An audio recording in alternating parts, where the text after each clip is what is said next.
All right, let's start. Hello, everyone, and welcome to the inaugural presentation of the AS-IES Webinar Series, proudly hosted by the American Society for Indo-Egyptian Studies. My name is Manjula Variam, and I'm a director and the secretary of this organization.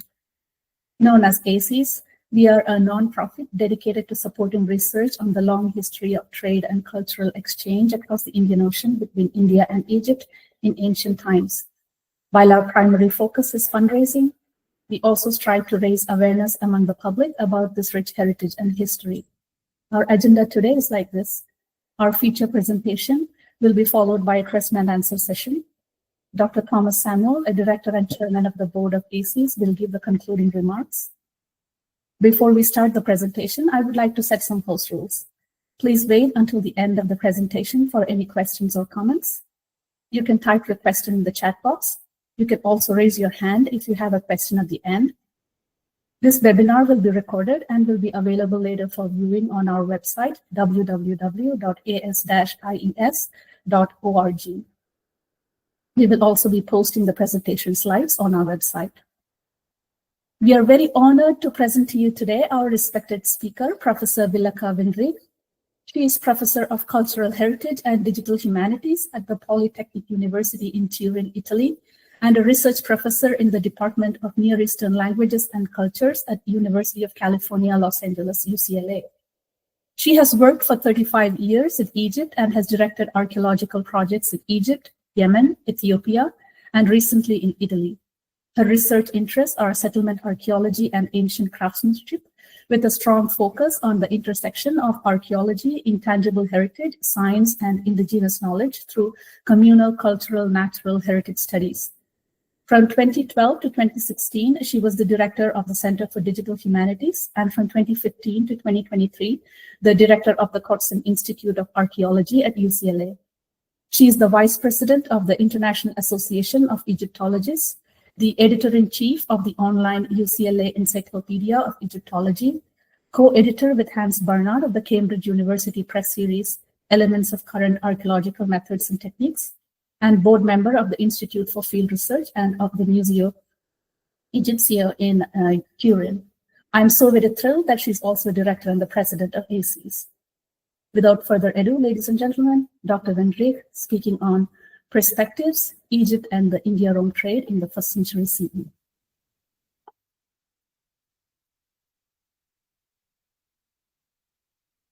You're muted, Professor Wendrich.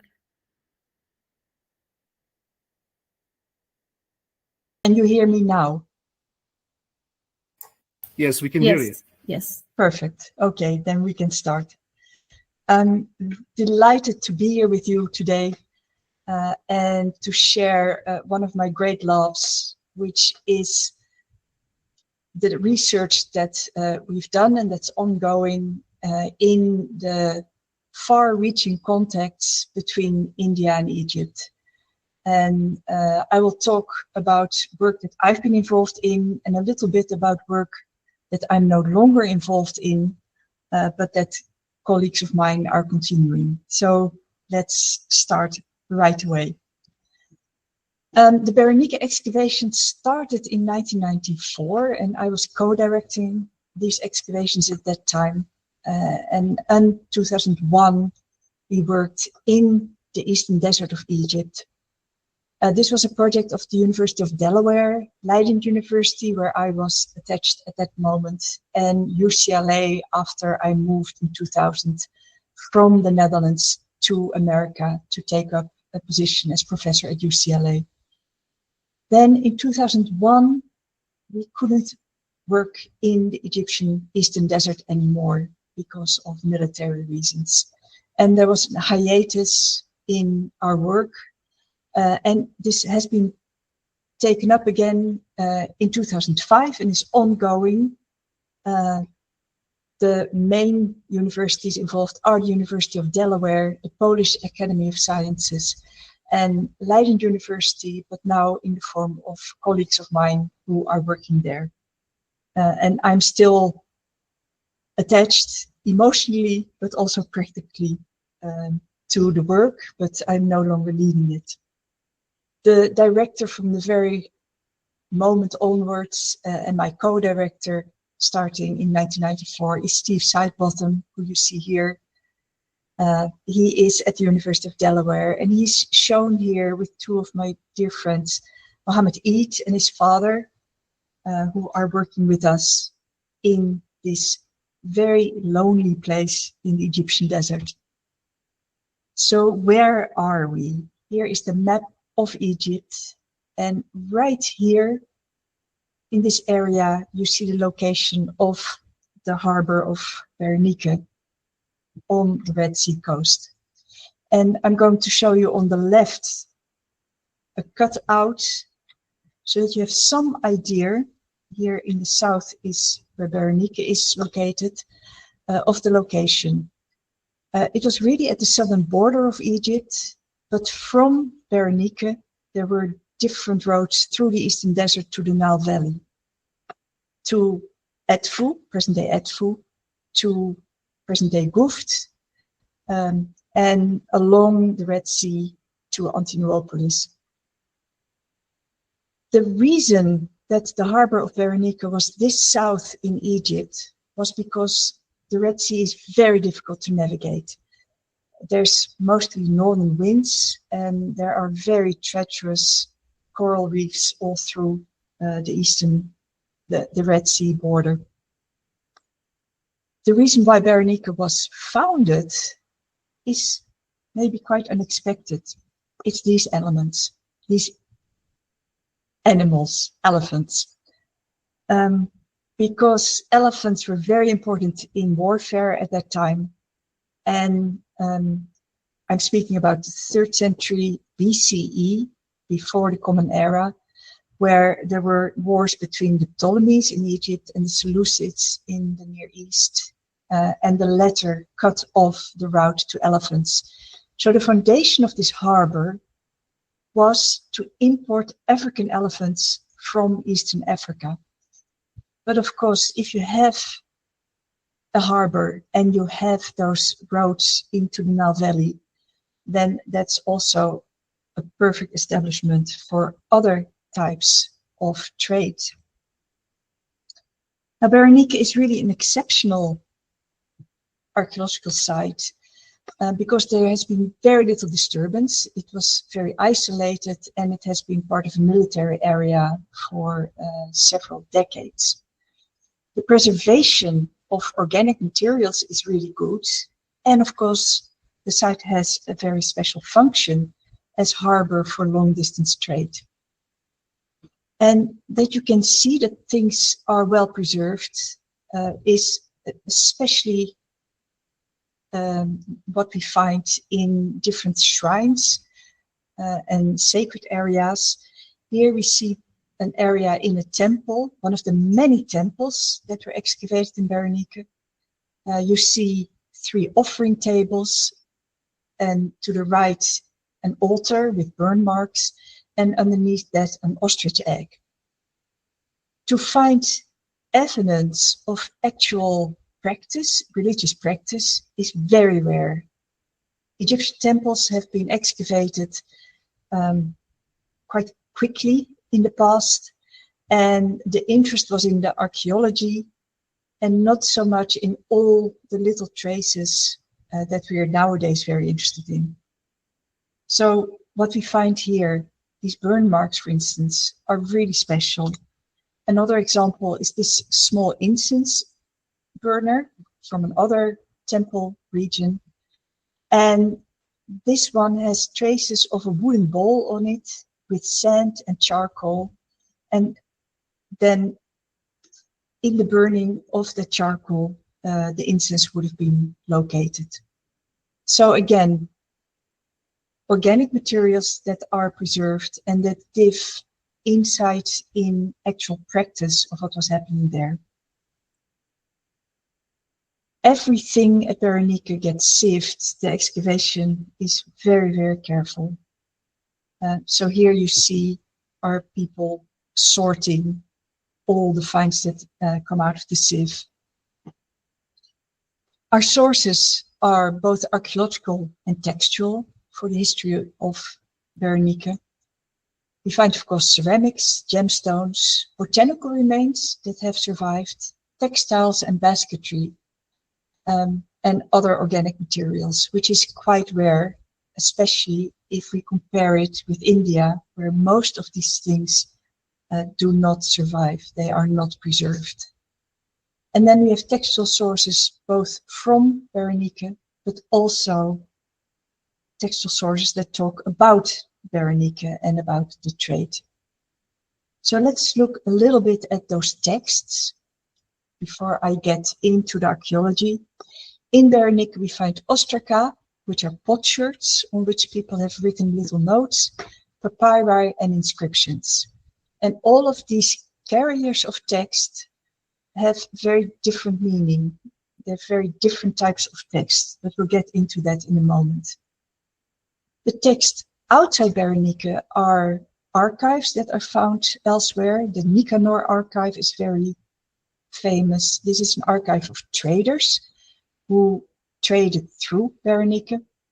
But we also have literary and historical sources that talk about the Red Sea and about all the countries that you can come into contact with if you leave from the Red Sea out in the Indian Ocean basin and the African coast. The most famous of this is the Periplus of the Erythraean Sea, which is a kind of handbook of sailors dated to the 1st century CE, Common Era, and it describes what to bring to which harbor and what you can buy in those harbors. And it talks about the African harbors, the Arabian harbors, and the Indian harbors. Now, a little bit about the textual sources found in Berenike. As I said, we found many sacred areas, many temples. This is one example of them. You see another one of those basins here, and they are for libation offerings. You can pour water into them. They have the form of a pool, and they're called temple pools, and they're part of a southern Egyptian Nubian tradition. You also see the remains of a statue here. And we know who this was supposed to show, because in the same area an inscription was found that was dedicated to Marcus Aurelius Severius Antonius Pius Augustus, and that's the full name of the Emperor Caracalla. And this is a dedication to Julia Domna, the mother of Caracalla. So probably the statue was dedicated and depicted the mother of Caracalla, Julia Domna. But interestingly, the person who created or did the dedication is called Marcus Aurelius Mokimos, son of Abdeus. Now, Marcus Aurelius is, of course, a Roman name, but Mokimos, son of Abdeus, is a Semitic name. It's not Egyptian, and it's not Roman. We have a precise date for this inscription, namely the 24th year of Caracalla in the month of Thoth, and this is the same as 8 September 215 CE.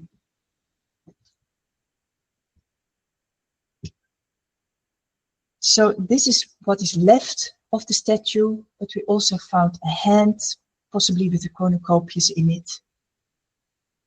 And this was the original floor where the statue stood. And this is a reconstruction of the inscription and the statue. Another inscription with another dedication has two languages. It has Palmyrene, again a Semitic script similar to Hebrew, and Greek underneath. And in Palmyrene it says, the statue belongs to Yargibal, and it is made by Berenike, the sculptor. Again, Berenike nor Yargibal are Egyptian names, but instead they are Palmyrene names, and the rest of the text in Greek also dedicates Palmyra, which was a trade center in what is now Syria, to Pelmarine good fortune on behalf of Emilius Ceel, prefect of Berenike, and of the Ala Heracleana, and Valerius T. Germanion, Chiliarches of the same Ala. Willeke, the artist, has made the greatest god hearable. So we see a dedication to a Pelmarine god made by a Pelmarine sculptor, dedicated because there were Pelmarine archers, a part of the Roman army, stationed in Berenike.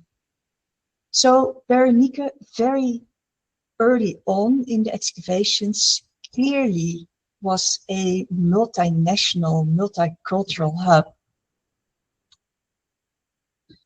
Now, as I said, inscriptions and papyri have very different types of information. The inscriptions are formal and actually quite boring, although they give information on who was there in an official role. The papyri give a much more personal view. One of the papyri, for instance, was a letter from the mother of a soldier, and she writes, "I have fed you milk for 3 years, and I was your mother, and now you never write to me."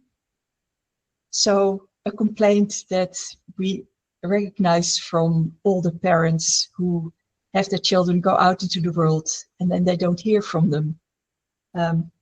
Some of our grandparents or parents have similar complaints, no doubt. And then there are the ostraca, potshards written with ink. And these are really the kind of scrap paper of antiquity. What you see here is sort of the garbage basket of the gate at the Berenike harbor where goods came in.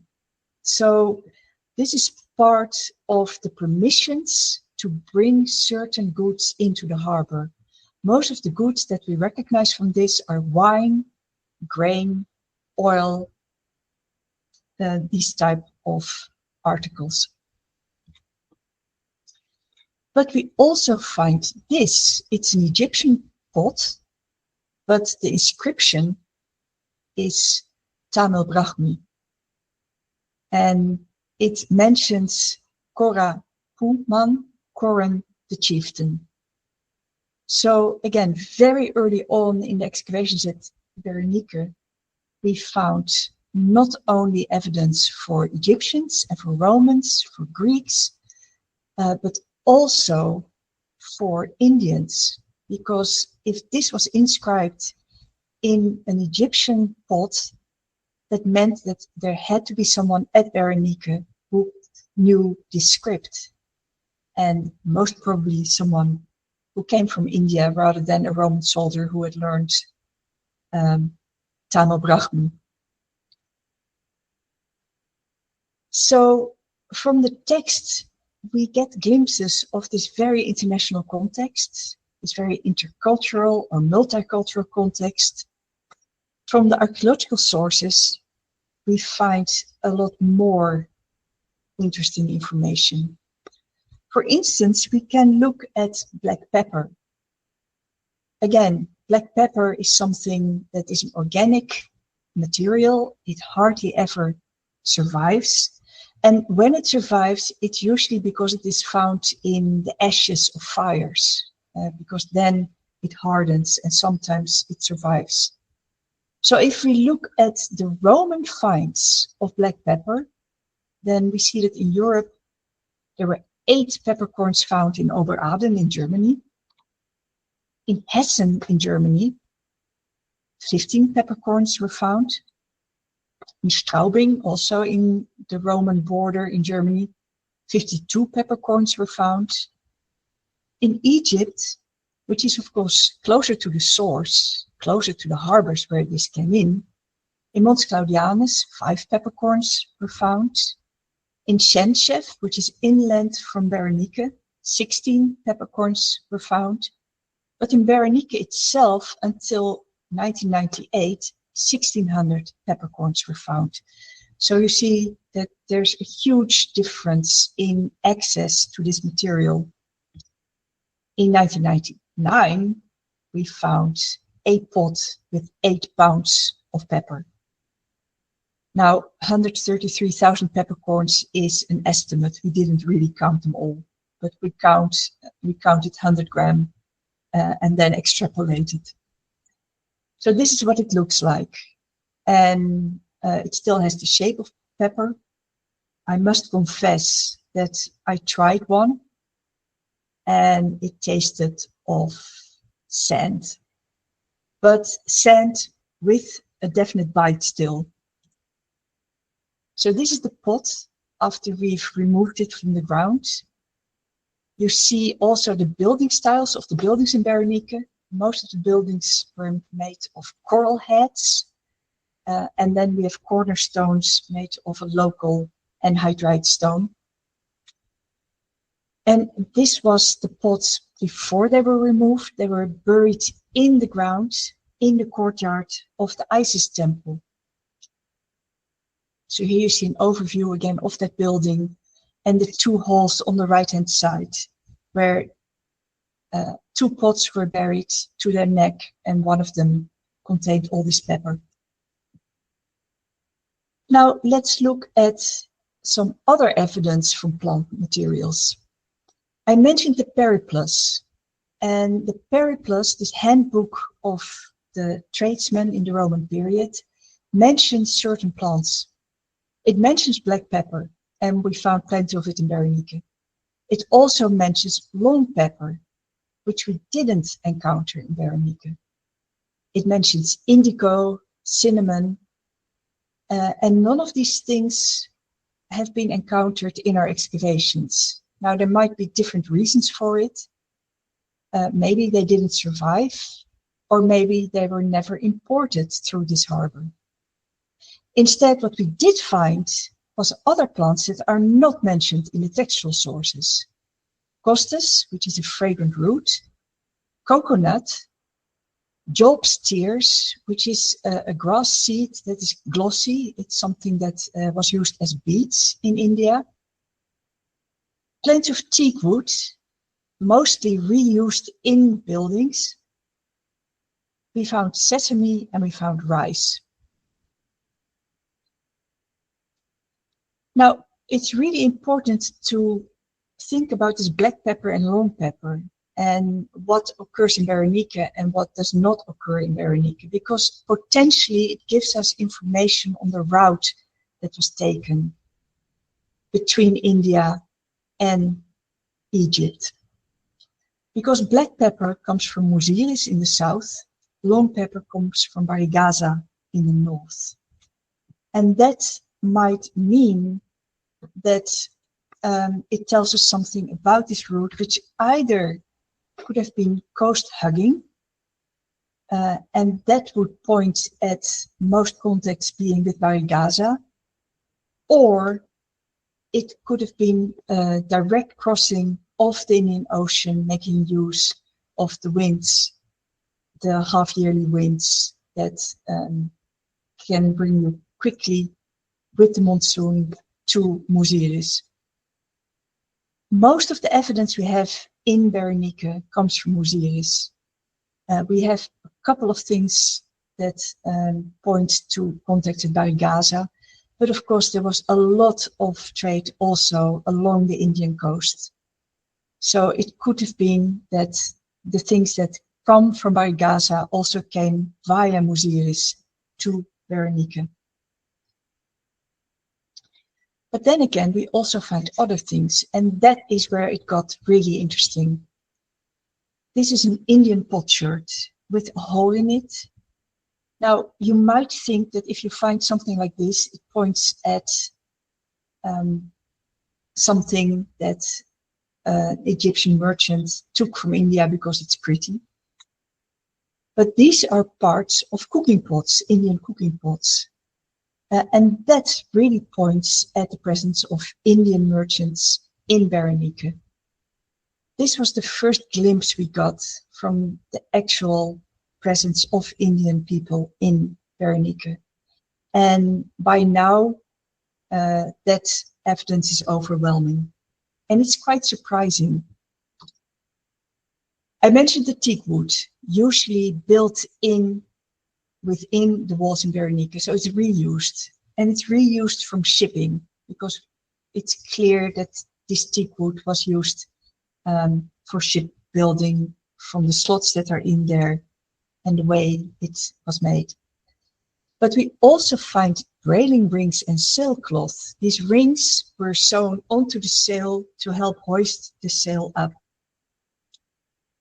And we find this beautiful resist-dyed textile scraps. This is all found within the garbage belts of Berenike.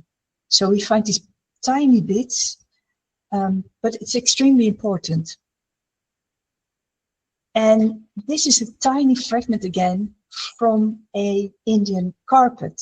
And you see these little dark dots. This is where there was pile.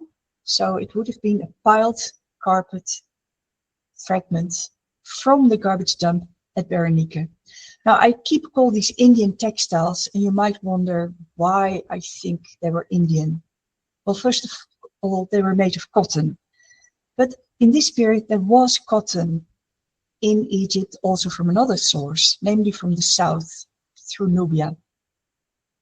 Now, you can spin cotton in two ways. You can spin it in an S direction or in a Z direction. And what our textile specialist found out is that the S-spun cotton comes from Nubia into Egypt, and the Z-spun cotton comes from India. And the reason is that the cotton was spun in Nubia in the same direction as the linen in Egypt and in Nubia was spun, S direction. Even though the natural curvature of cotton is Z, so it makes more sense to spin cotton in Z direction. But in Nubia and in Egypt, the spinning of linen was followed in this new type of fiber, cotton. So from the spin direction, we can say that we have Indian spun cotton, Indian made cotton in Berenike. Also in the matting, we found things that are clearly from an Indian origin.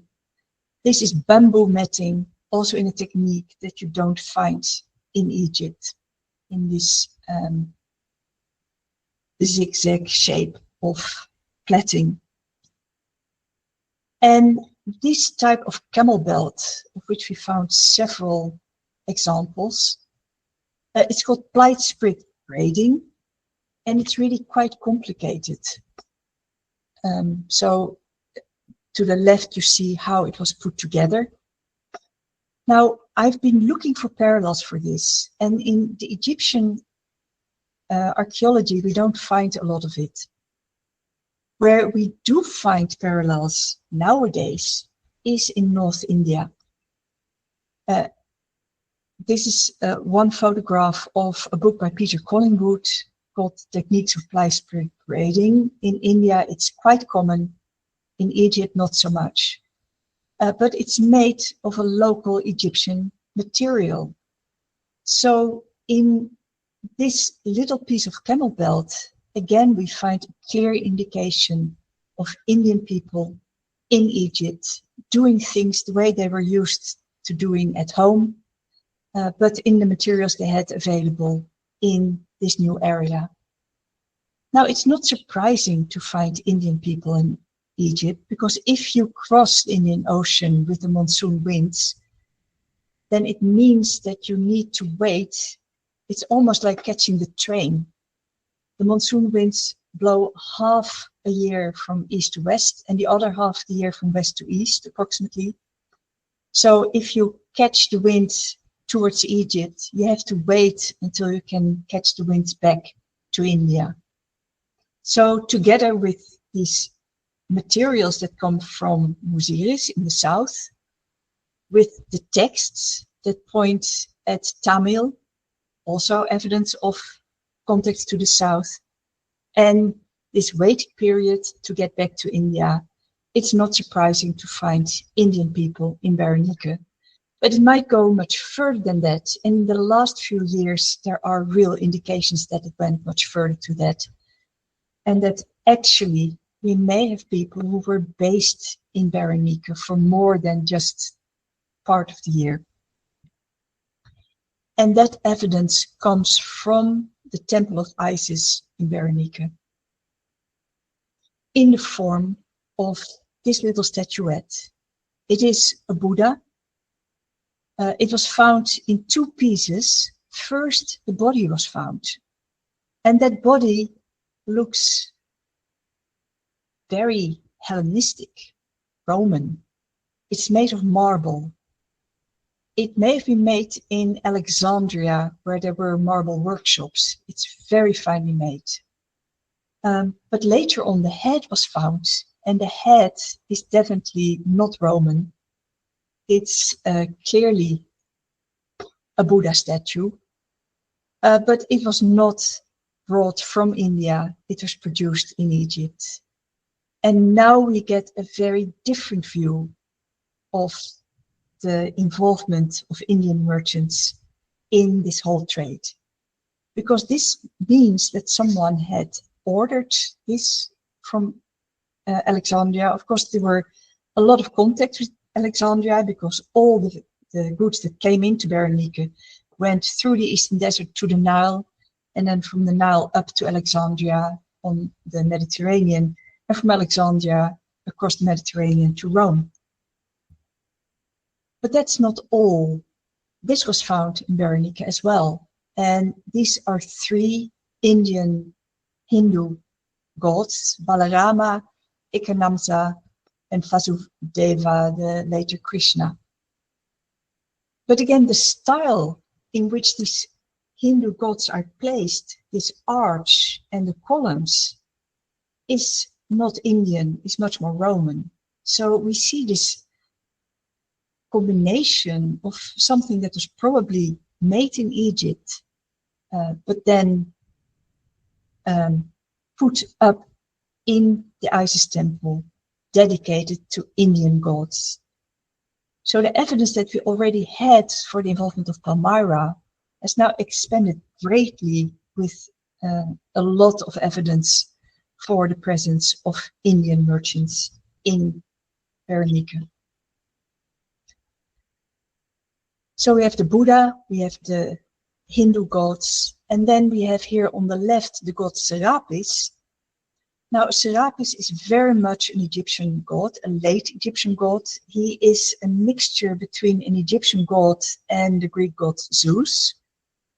So again, an amalgamation of different religious traditions. But this traditional head of Serapis is cut out of teak wood. So once more, a combination of Egyptian materials, Indian materials, Egyptian iconography, Indian iconography, and all put forward, dedicated in an Egyptian temple. So the plot thickens, I would say. We have clear evidence, not just for the presence of Indian merchants, but also for this really interesting combination of materials, symbolism, and an openness of a sacred space to all these different religions and all these different gods.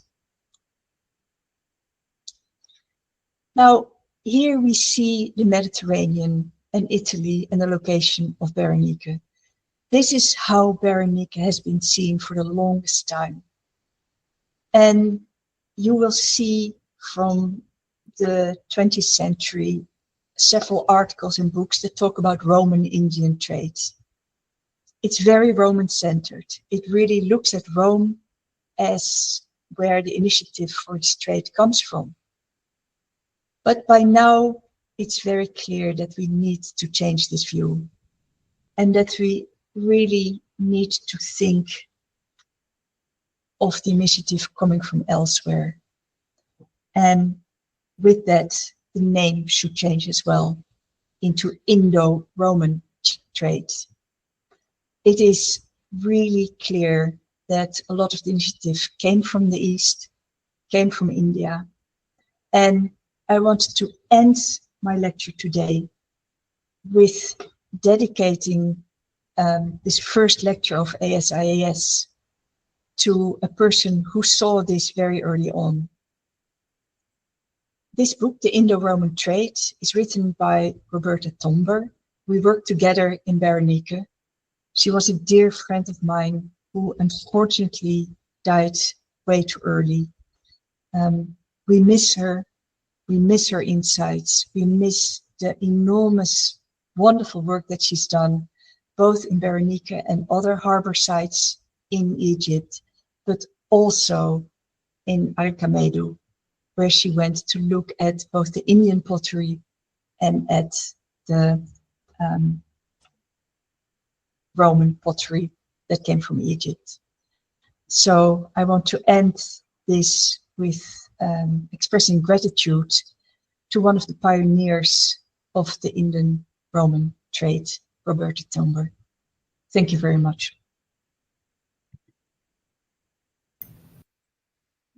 Thank you, Professor Wendrich. And now we will open the floor to any questions, comments, thoughts.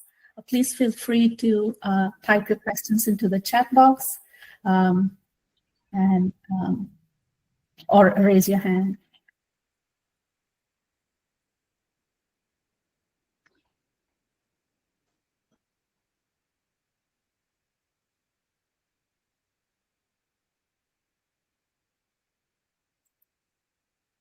I see 3 raised hands.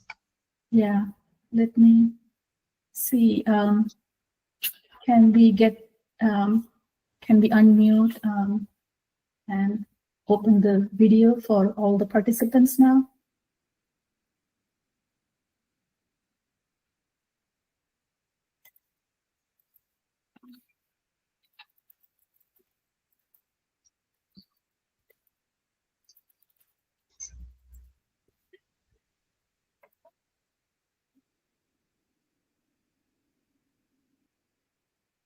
Okay.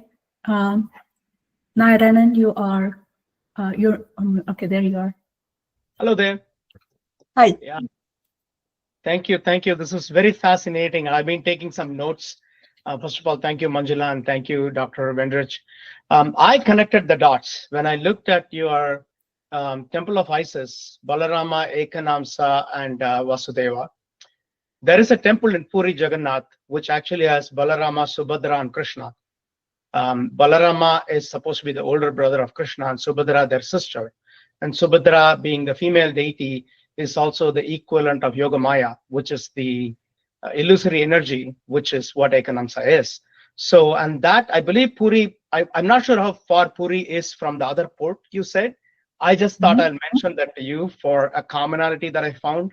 Of course, I found so much amazing commonality between Indian artifacts, Indian culture, etc. But this was one thing that stood out. I thought I'll mention it to you. Thank you so much. That's very interesting. And of course, Archaeology is not the only place where this exchange took place.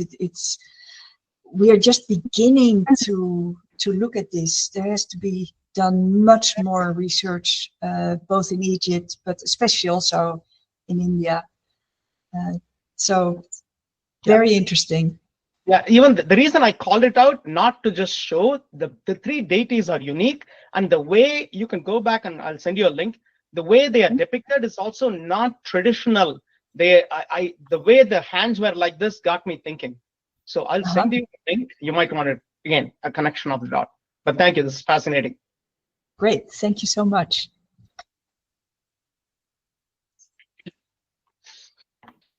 We have a few more raised hands. Who's the next person?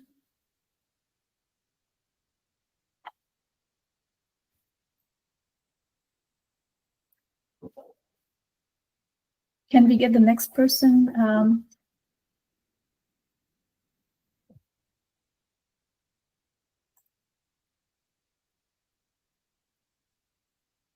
Okay, I think Lata, I saw, had raised her hand. Perhaps Lata can, do you want to speak now?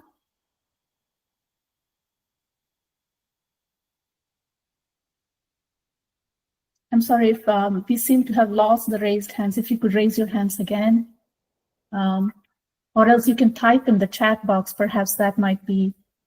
You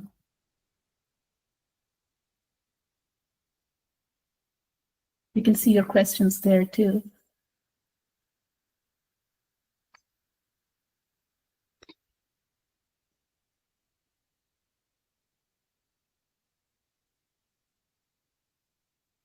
And I see, sorry, I see that one of the persons who actually works in Berenike at the moment, Pidget Cherian, is online as well. So I just want to greet him because we met in Berenike. So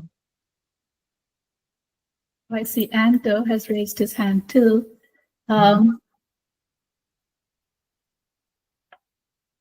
So Anto, would you like to speak?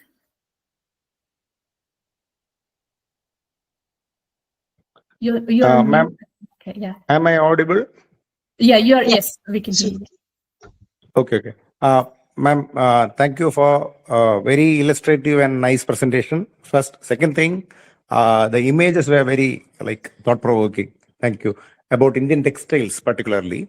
What I want to know is, in Periplus, there is one particular textile named argyritic, which is described. Data regarding argyritic is very scant.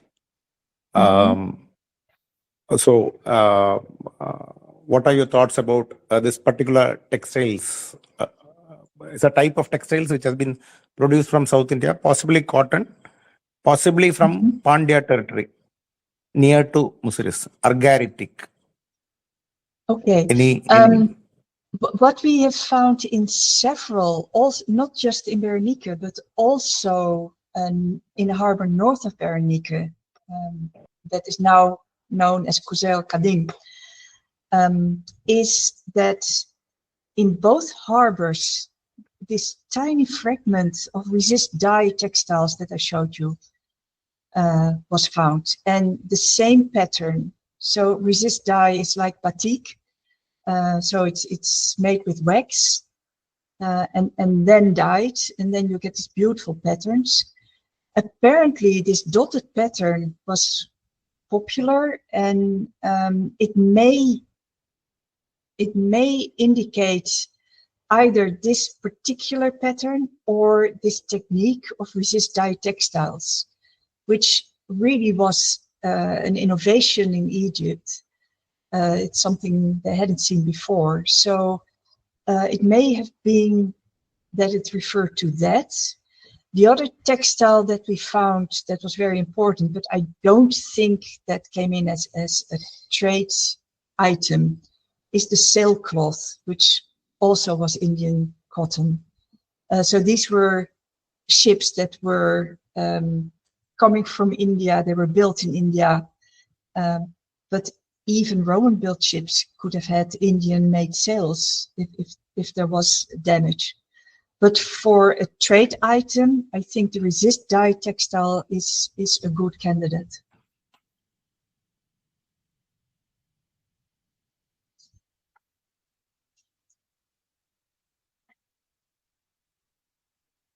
Do we have any more people? Any more questions?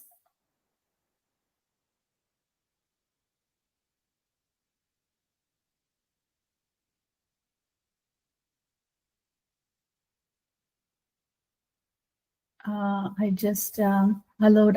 I'm sorry, I missed the name, but okay, there you go, Pranjal. Yeah, you're on mute right now. Can you please unmute?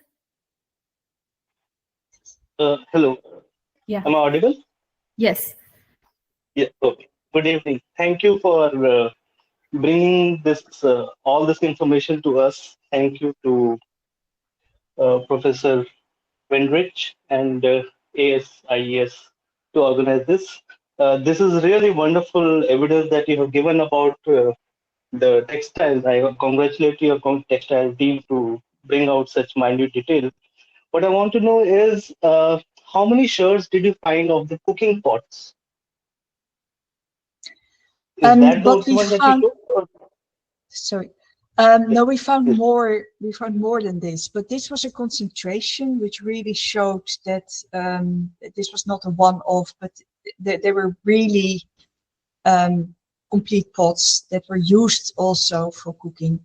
So what I showed you was one of those concentrations that were found close together.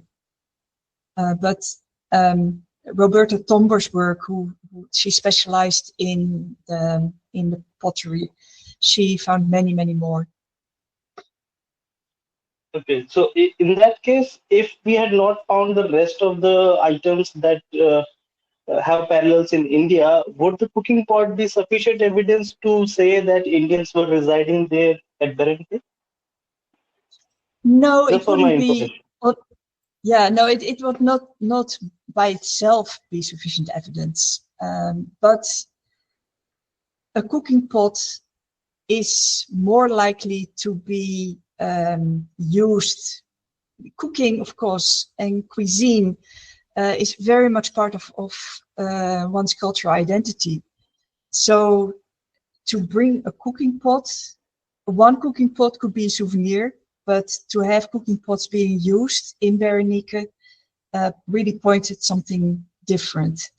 And that together with products made in Indian techniques, but in Egyptian materials, a Tamil Brahmi inscription on an Egyptian-made pot, all together, it's clear evidence that there were Indians staying in Egypt.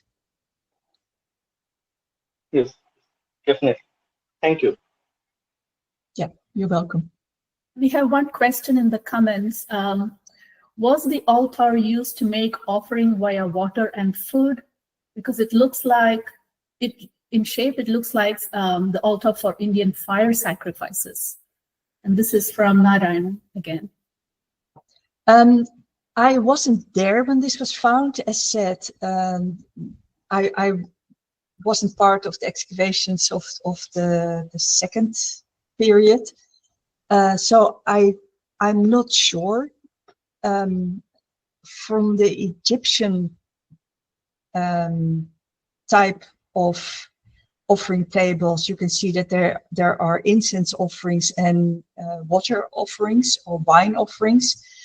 I don't know what the context was in which this Indian relief was found. So as far as I'm concerned, it might well be a fire offering as well.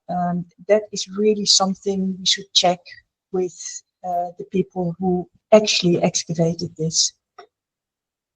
But if there's evidence for this, then because of this careful excavation that's taking place, if it was found somehow in situ, then it should be possible to say what kind of offerings were related to it. Thank you. I was just looking at the shape, but I do know that mostly the northern cultures brought the fire offering. The southern cultures, if you look at temples in the south, they also have non-fire offerings, and they might actually offer that to a deity itself. So I was just curious about the shape. Was very curious. So it doesn't have to be a fire offering, but the shape itself was made me curious. And I saw the hole in one of them where you said the water goes to a water source or something like that. So it could be that as well. But thank you. Great. Wonderful.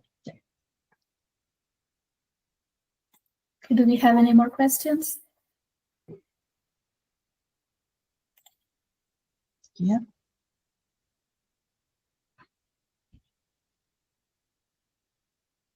Yes, please go ahead, Venkatesan. You're on mute right now.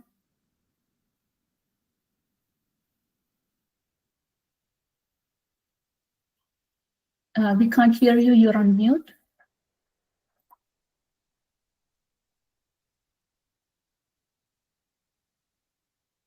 Hello, are you able to unmute, Mr. Venkatesan?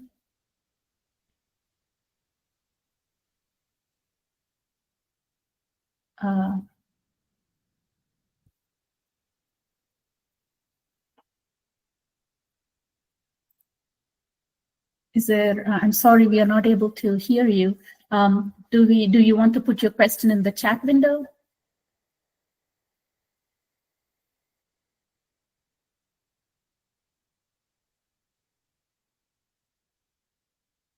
Yeah. And there you go. You're on mute. Yeah. Yes. Now we can hear you. Okay. Couple of questions. One, did you find any coins? Usually,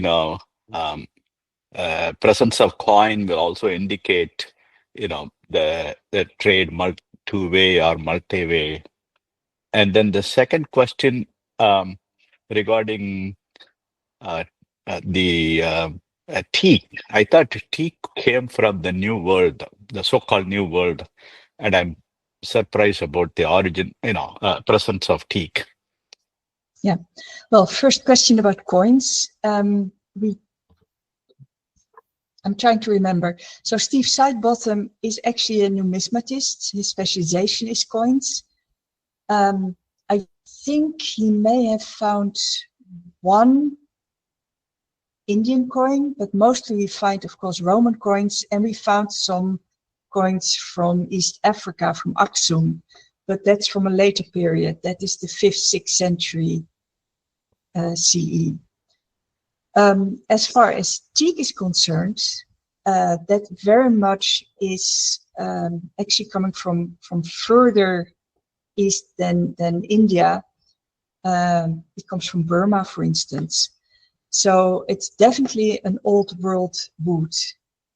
And it's a very hard wood, so particularly suitable for shipping. And of course, a beautiful material also for statuary. But to find a serapis in teak is really unique in the Roman world. You don't get that anywhere else.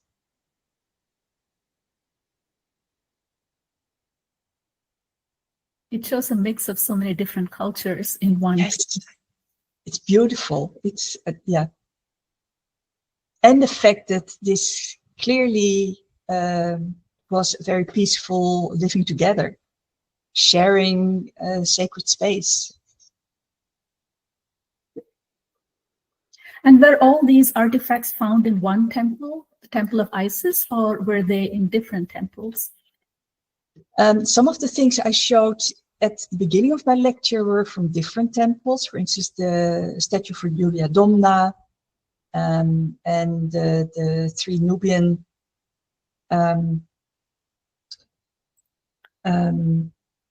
libation basins. But all the things that have a relation to India are all from the Isis temple. Okay. And Isis was a protectress of sailors, which of course is very apt in a harbor town, because it was a dangerous trip. So to have the ability to pray to Isis and to give offerings to Isis in order to protect this dangerous trip is relevant. One of the things I started wondering is if any of the Hindu gods have a similar function. Are they also protective of sailors? Is there anything known about that? That would be interesting to explore. I was about to make a comment. I'll make it. It's got not much to do with sailors, but I study mythology from all over the world, and I know the Isis holding a child is very similar to Mary holding Jesus, and it's also very similar, in my opinion, to Yashoda holding Krishna. And the way Krishna was born was very similar. All mythologies point to me that there is obviously, you could say it's like the Joseph Campbell monomyth phenomenon, or you could say it's common mythologies, or similar similar inspirations. I don't know about the seafaring part, but I just thought I'll mention that commonality to you. Yeah, thank you. Yeah. And Pranjal says Varuna is the god for the sea. Wonderful. So we have one question from G. Francis. G, would you like to take the mic?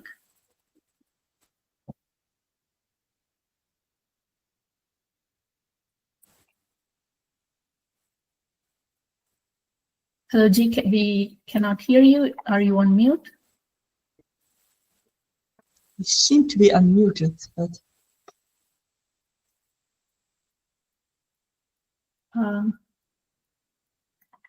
I don't know why the Why this isn't working? G, would you like to put your question in the chat?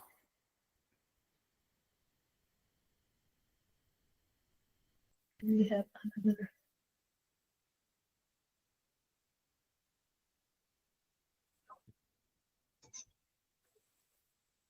Hello? Is anybody speaking? We can't hear you. Oh, mic is not functioning, G says. Sajai, would you like to ask a question? And then G, perhaps you can type your question in the chat. Hello, yes. I was unable to type. That's why I raised my hand. So, no, I don't have a question. I just want to add to what Narayan was saying. Mother Mary with Jesus is considered a patron of sailors. There are several coastal shrines. One very well-known one is Velankani on the east coast. And there is one near very near Kochi, which is called Vallarpada. Both these shrines have legends associated with them, which involve Mother Mary's saving shipwrecked sailors. Yeah, I just wanted to add that. Thank you. Yeah. Yeah, go ahead, Narayan. I said that was fascinating. I'm familiar with Shrine Velankani, and there are a lot of other myths as well. One of the ancient Indian goddesses was supposed to have. It's coming back to me. Maybe I'll hold that thought. But yeah, that's definitely a fascinating thought. It might be something we want to discuss here at some point in one of the webinars. So hold that thought indeed. Sure.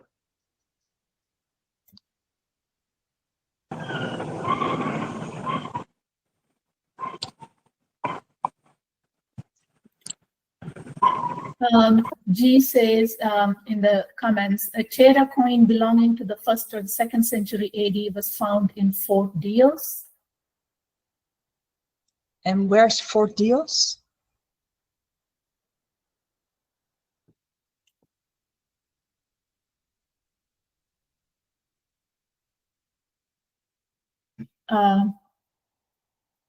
Between Berenike and the Nile. Oh, okay.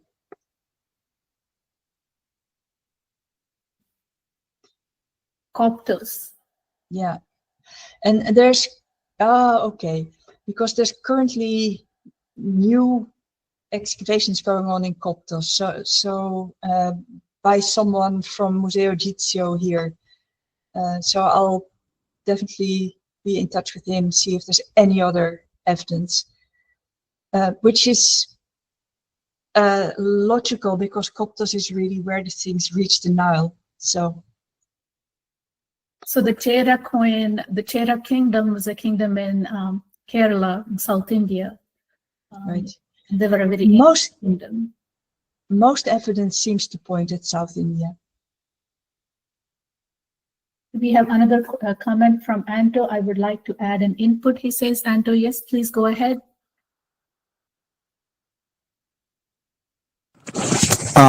The seafarers, the gods mentioned by seafarers, particularly the Periplus comment.